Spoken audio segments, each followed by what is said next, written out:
Hey Survivor, welcome to episode 99 of the Vibrant Survivor podcast.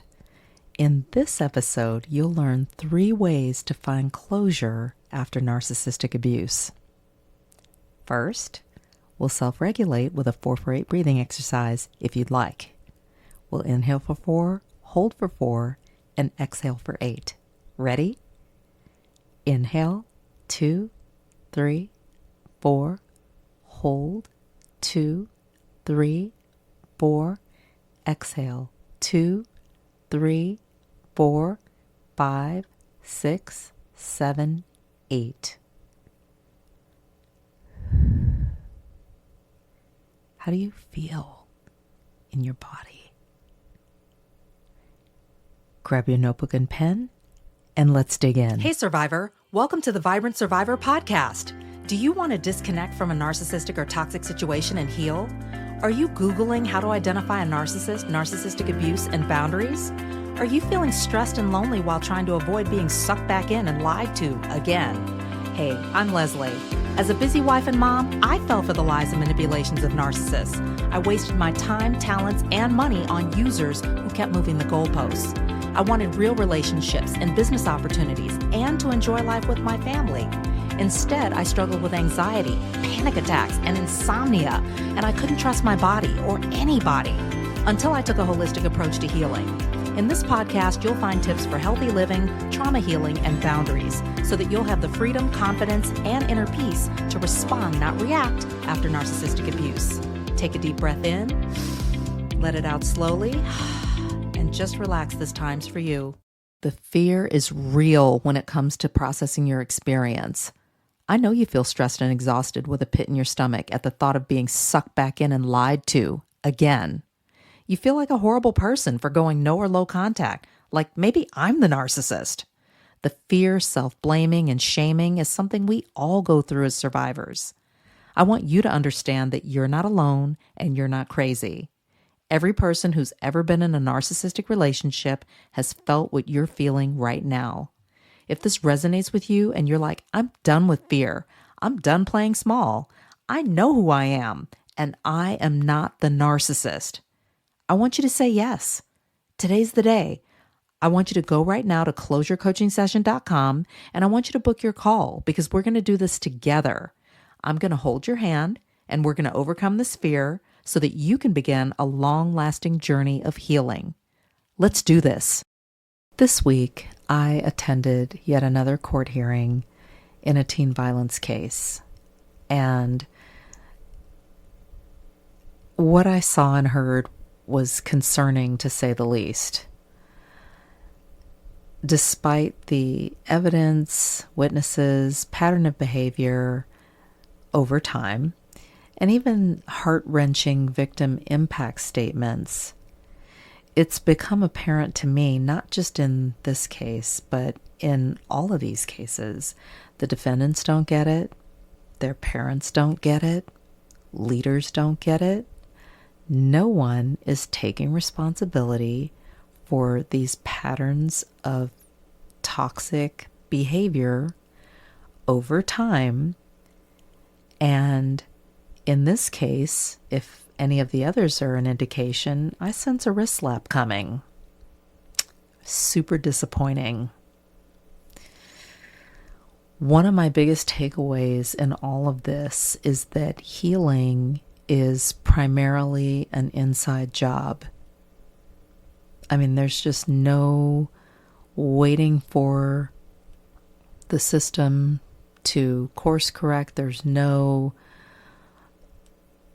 magic wand to wave and, make everything right. The system's not designed to make victims or even perpetrators whole. It's a really sad situation, and I get it. It's happening everywhere.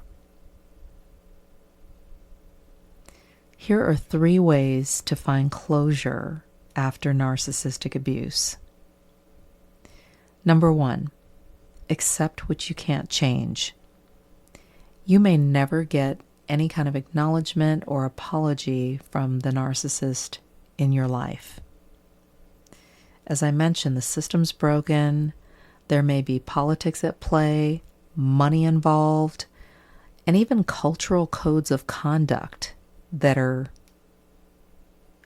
in the works or contributing to the situation in a negative way or adding fuel to the fire.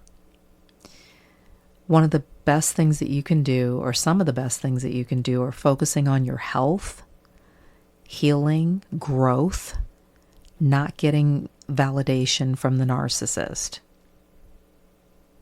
Because it's just not going to happen. Number 2, reframe your shame. Your experience with the narcissist doesn't have to define you, but it can dog you if you let it. Been there. Mindset matters, and it's important to find meaning and not sit in misery over what has happened to you. Ask yourself, why is this happening? What can I learn from this? How can I change? And maybe even, what can I change? Like laws, policy. Number 3, create your own closure. You can create your own closure without the permission or participation of the narcissist. And I can help with that. The courts are not going to make you whole, or the narcissist for that matter, as I mentioned. And the narcissist will absolutely withhold any kind of apology, let alone a sincere one, and make what has happened somehow your fault. You can certainly write a letter and not send it if you'd like, as a kind of healing ritual or closure ritual. But I'm going to be honest with you, from what I've been seeing lately, civil litigation may be a part of your closure story. And you know what? That's okay. As long as you don't let go or try to avoid doing the inner work, because that's going to be the primary thing that's going to help you to heal. It's an inside job. So things like sharing your story, disconnecting from toxic environments and people, even getting rid of gifts and reminders from the narcissist or that are related to the narcissist, starting fresh in a new place or space with like-minded people.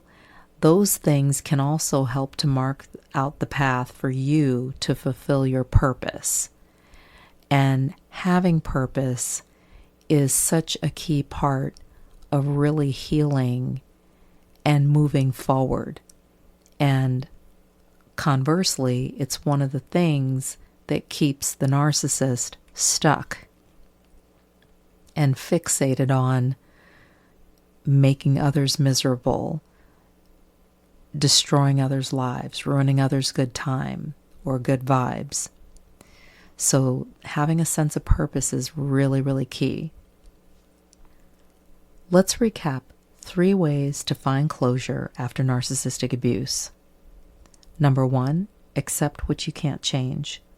Number 2, reframe your shame.